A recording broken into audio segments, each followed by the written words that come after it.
Hi, I'm Caroline Mitchell, canine behaviourist at Good Doggy. If you've watched some of my videos or you know me, you'll know I'm a massive fan of clickers. Clickers are brilliant. They are a great tool for speeding up your training, reinforcing good behaviour. But sometimes people will come to me and say they've tried clicker training and it's not working for them. Why is it not working? Maybe they think that the behaviour is not changing or the dog doesn't seem to be responding to it. But clickers aren't always that obvious. So a clicker basically works by you teach your dog to associate the click with a treat. So on a very conscious level, your dog will hear the click and will predict a treat.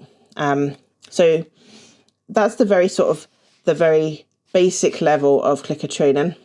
But if you associate this click and treat long enough, then actually what can happen is that the clicker will trigger an emotion inside your dog's brain. And that emotion will be the same one that they get from the treat. So basically what happens is the clicker will make them feel good on the inside.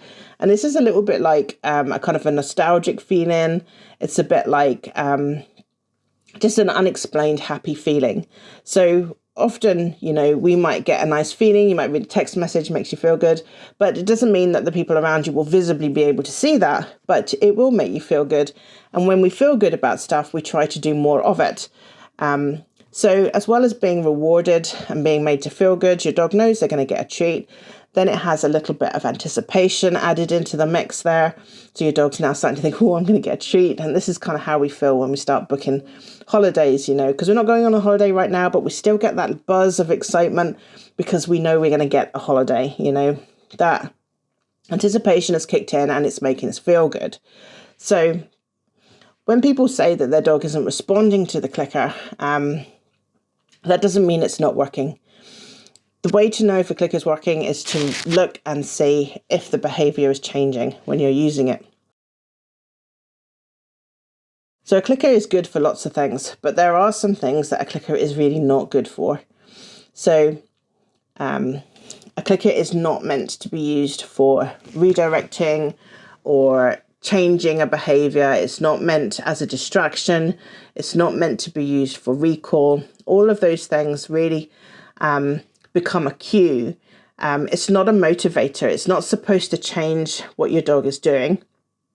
If you're trying to change your dog's behavior using a clicker, if you're clicking it because they're not listening and you want them to pay attention to you, if you're clicking it because you think that they've learned to come to you for a treat when they get a recall, then you can see that this is not the right way to use a clicker, because the clicker doesn't change the way they behave, it changes the way they feel, and it makes them want to do things that they are doing when they feel like that.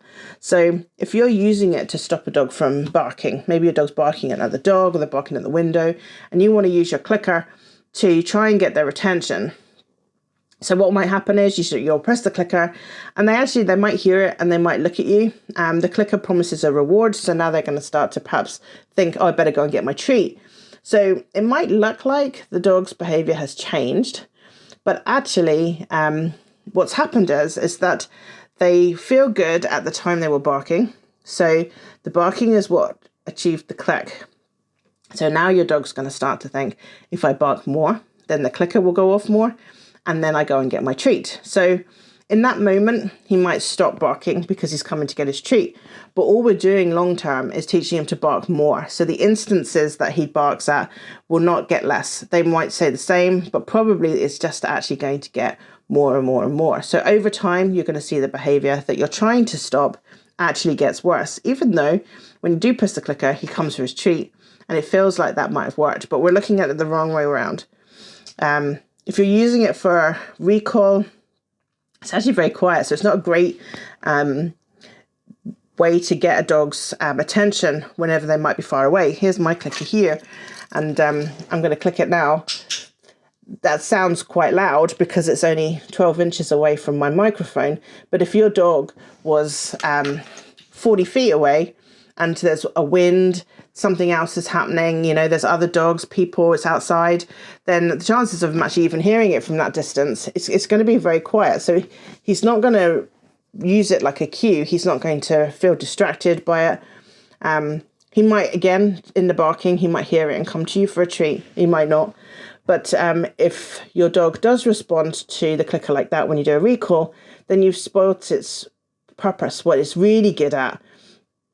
There are much, much better things you could use as a recall tool. A whistle would be better, your own voice, because it's much louder and it's not easy to miss for a recall. But if you're using the clicker for that, then you've really lost the point of what it's really good for. So where it really comes into its own is in basic training and behaviour work. You use a clicker to shape behaviour. So the behaviour must come first. And when the behaviour then occurs, then the click does a couple of things. So we know it makes him feel good. It's rewarding. Your dog will want to do things that make him feel good more. We are the same. We choose things because they make us feel good. We spend time with people because they make us feel good.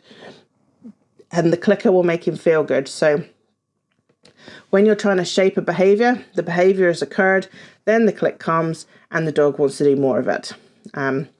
It also lets them know exactly which behaviour we want. The click is really precise. You could hear it just then. It was a very, very quick, very sharp noise. So when the click happens and your dog hears that, he knows very precisely exactly what it was he was supposed to have been doing. He knows what earned him the reward. He knows what's making him feel good. So it's a very precise tool and it speeds things up that way. When a dog starts to learn a new behaviour from us, they are lots and lots of different options. They learn from trial and error. They try this, something good happens, something good doesn't happen. And they keep on doing that until they start to notice patterns in what works and what doesn't. So the first time your dog does something you want, if you reward them for it, that gives them a bit of a clue, but they're going to try lots of different things. So if you're teaching them to sit, the first time you get them to sit, they might be looking at you. They might also have their paw in the air. They might be thinking about dinner. There's lots of other things that could be happening. It could be outside, it could be inside. You might be there, somebody else might be there. So there's an awful lot going on. So when they do finally sit down and they get their reward, they won't be clear exactly which part of that was the sit. So they're going to need to try a few more times, and they'll make mistakes a few more times. So our dog in that example had a paw in the air. So maybe the next time you try to get him to sit, he focuses on that element. Was it the paw in the air that got him the treat? If that wasn't correct, maybe if you were slow to give him the treat, he got out of his sit and he'd jumped up on you to get the treat. So maybe he starts to try that a few more times. Was that right? And he'll do, eventually he'll try to sit as well and try a whole bunch of other stuff. So there's going to be a lot of error and a lot of trial until eventually he does enough of everything that he starts to formulate where was the pattern, what was the stuff that he did that got the best responses. And hopefully if you've done your job right and you've been very consistent and you've been very precise, then he will have very quickly realised that it was the sit that you wanted. If you're not very quick and you're not very precise, then it becomes a bit of a muddy process, can take a while. So that can get kind of a bit of mixed results and it takes longer. So your clicker speeds your training up. That's what we're trying to say here. And I already talked about anticipation. That anticipation is brilliant for making you feel good, making your dog feel good. Not only that, it boosts confidence. If you do this often enough, those happiness levels will be boosted permanently. It will be hard to knock them back down again. So it won't matter if you're using your clicker just for certain things. In training, it can have a knock-on effect onto other things. And that confidence boost is really, really useful. And I see it the most in things like separation anxiety. When that confidence gets boosted enough, then it falls out onto all other things. Separation anxiety is a really difficult problem to solve because the problem often happens when you're not there, which is the nature of that beast. So you can boost confidence in general by using your clicker. So the basic way of using your clicker is somehow or another, you need to create the behaviour that you want. So you might decide if you want to have your dog to come stand beside you. You might guide them into that position. And then once they're there and the lead is loose, you might press your click. Now you won't know whether it's standing beside you or the loose lead or the fact that he was thinking about something else. Just like that sit, it's a trial and error process. But if you move forward and he stays there, stays in that loose lead position, you can click again, and it will become very clear to him, if you keep on doing it like this, that that's what you want. Another way of creating a behaviour might be using your treat. You might lure him into a place. So you might hold it in front of him and tip it up and back so that he leans backwards into a sit. So that might be another way to create the behaviour that you want. Maybe you're just going to wait for it. Maybe you're going to just have your dog off the lead somewhere, and anytime they come over to you, for whatever reason, you're going to give them a click for that. So that's the kind of ultimate shaping. You're allowing them to make choices. When they make the ones that you like, then the clicker goes off and they feel good. They anticipate a reward. Their confidence is boosted and they've known exactly what you wanted. So they're going to keep on doing that. As soon as they figured out the pattern, they will start to sort of gravitate towards the behaviour they're getting the most clicks for. So they'll start to stay closer to you on a walk. There are loads of different ways you can use this. If I work with a dog that maybe is quite anxious around certain people, if we can get that person to sit quietly and ignore the dog and not look at them, tuck their hands away, the curiosity of the dog will change and they might approach that person. You can be behind them with the clicker. You don't even have to get out your chair. And you can mark that exact improvement. So they start to then feel good about those little baby steps they're making in situations they're anxious about. If it's not that, and you're using it for reactive behaviour, you're keeping your distance away from something else, so that naturally you know that if you're far enough away from their trigger, you know they're going to be good. They can see the trigger, but they're not close enough that emotion has started to build up yet, so you can be pressing your clicker. So naturally they've given you a behaviour that you want, and you haven't had to work too hard to get it. It's just occurred, and we can just start to shape that behaviour. So as they start to feel good about stuff, they naturally start to want to keep doing it. And basically, if that's how you're using a clicker, then you should see those behaviour changes gradually over time. The more consistent you are and the more you use it, the more you'll see the behaviour change. But in conclusion, you might not necessarily see strong behaviour changes at that moment. Your dog may not respond to the clicker. They may not even look at you. They may just carry on with the behaviour. And if that's the case, that's a good thing, because when the clicker's shaping behaviours, we don't want them to stop doing them because they're going to come and get a treat. Actually, we want them to keep doing them. We'll give them that treat later. It's a promise. It's we're going to pay off with the treat, but for now, just keep doing that. And if you think about that every time you press the clicker, if you think that that's what you're telling your dog, keep doing that, then you can't go wrong.